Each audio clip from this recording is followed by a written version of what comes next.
Welcome to Who Wants to Be a Millionaire, Science Edition. I'm your host, Nate the Great. Today's questions will be working to answer the question of what is the difference between science and pseudoscience.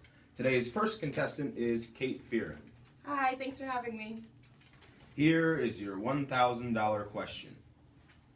How does science gain legitimacy? A, when it's true. B, when you do an experiment on it. C, when the information is peer-reviewed. Or D, science can't be legitimate. Is it C? Correct. Peer review is when multiple credible authors and sources support and build off of the same idea, and it makes science more legitimate. Yes. Now for the $2,000 question. What are scientific hypotheses? A, a known fact. B, a type of experiment. C, educated explanations that are able to be tested to be true or false through experimentation. Or D, a process used by peer reviewers. I'm going to have to go with C.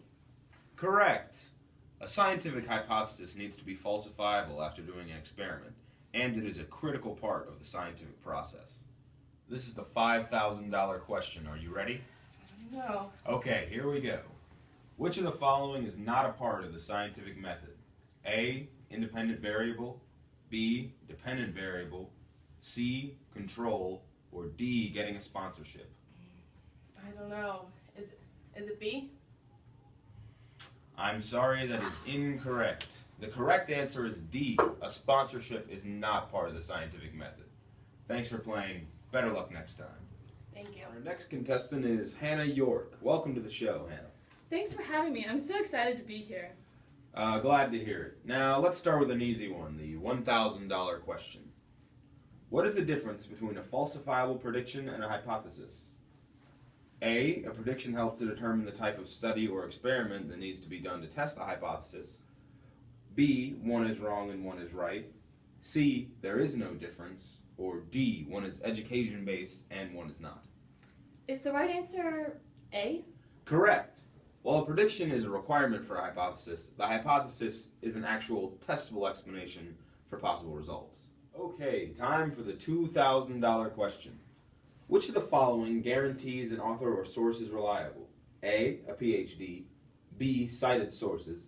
C, peer review. Or D, none of the above. This one's tricky, but I think I'm going to have to go with D. Correct. While individually those factors are appealing, really a combination of timeliness, peer review, and cited sources are what makes a source more reliable. Hi, I'm here to tell you about this drink, Naked.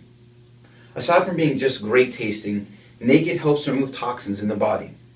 If you look at the provided graph here, you can see that before you drink Naked,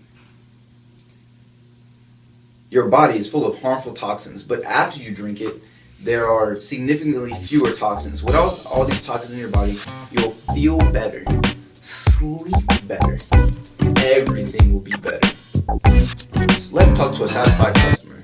I didn't know how many toxins were in my body. But then I looked at all the science and the charts provided, and I realized I must be full of harmful toxins. I drank Naked, and now I feel like I can do anything. It must be because I'm full of all my toxins.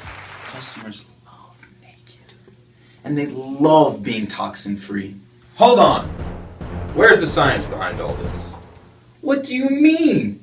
We have this chart right here that clearly That shows. doesn't mean anything. Where are the sources? What experiments were done to prove this? Who are the scientists that prove this drink removes toxins? This isn't science, this is bullshit. Science isn't just charts and unseen experiments. What hypotheses did you make? Did you follow the scientific method? I don't know. People watching at home, don't accept this as real science. And don't ever believe something just because you see charts and hear vague, scary words like toxins. Remember, it's important to tell the difference between science and pseudoscience.